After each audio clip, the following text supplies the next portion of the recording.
Ano nilagay mo sa katawan niya? Bakit mo binibigyan ng kati-kati at hindi makita ng medisina sa kanya?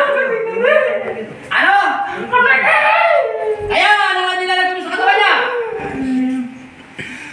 Ano yan? Hayop, insekto, tinig ng isda, tinig ng hayop, garapata, etc. Ano kasi insekto? Ano insekto? Ano? Langgam? Tanggalin mo yung langgam. Tanggalin mo, huwag ka na magsinungaling, huwag magkaya siya. Itaas lahat, magtitig yung kuryente. Dagdagan na magtitig ko ng kuryente sa katawan niya. Manating ka lang. Arasin mo lahat. Ulitin mo ba? Ha? Nagagalit ka sa kanya? Ha? Nagagalit ka sa kanya? Ha? Ulitin mo ba? Bakit ka ba tayo nagagalit sa kanya? Ano ba kinagagalit mo? Pilipitin mo na yung buong katawan mo sa kanya. Kaasa mo nga magmita.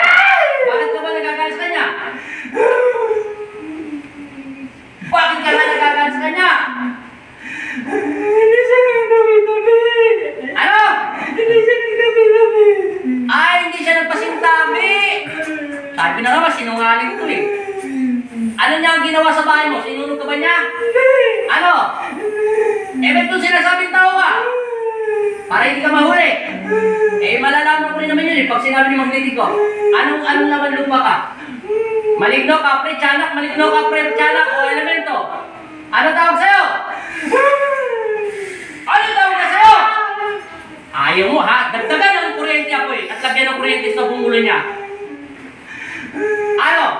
Ayaw mo pa rin sabihin? Para mataway. Ito, bibigyan ko na ng pagkataon. Ako na nakikiusap bilang instrumento ng Panginoon Kristo. Kung hindi siya nagpasintabi at tinamaan mo siya, talisin mo na lang yung langgam sa katawan niya. Wala na siyang pera.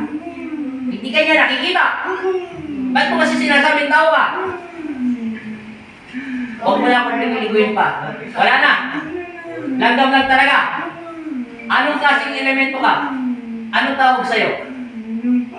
Laman lupa. Ilang taong ka na talaga? Laman lupa. Yung totoo. Matanda ka na. Huwag mo na ginagaya yung boss niya, ha? Naintindihan mo na? Patatawarin mo na?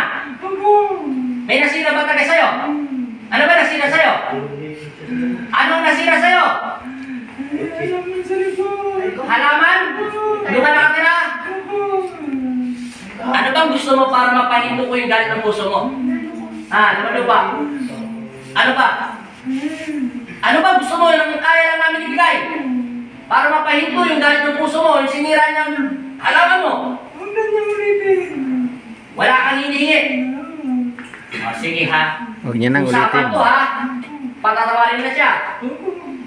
Ako na humingi na tawan. Pag inulit niya, anong gusto mong gawin natin sa kanya? Ako na papara sa niya. Naiintindihan mo na? O sige, palalayain na kita. Wala sakitan. Huwag mo na siya sasaktan. Pag sinaktan mo siya, ano gagawin ko? Puputulin ko yung mga paa mo. Sigurado? Paano kung maglilinis siya doon? Halimbawa, ano sasabihin niya?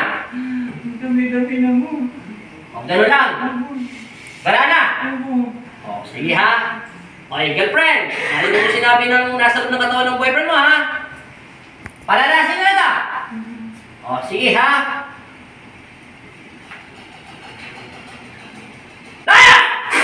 Gising! Sabi mo in Jesus' name. Jesus name.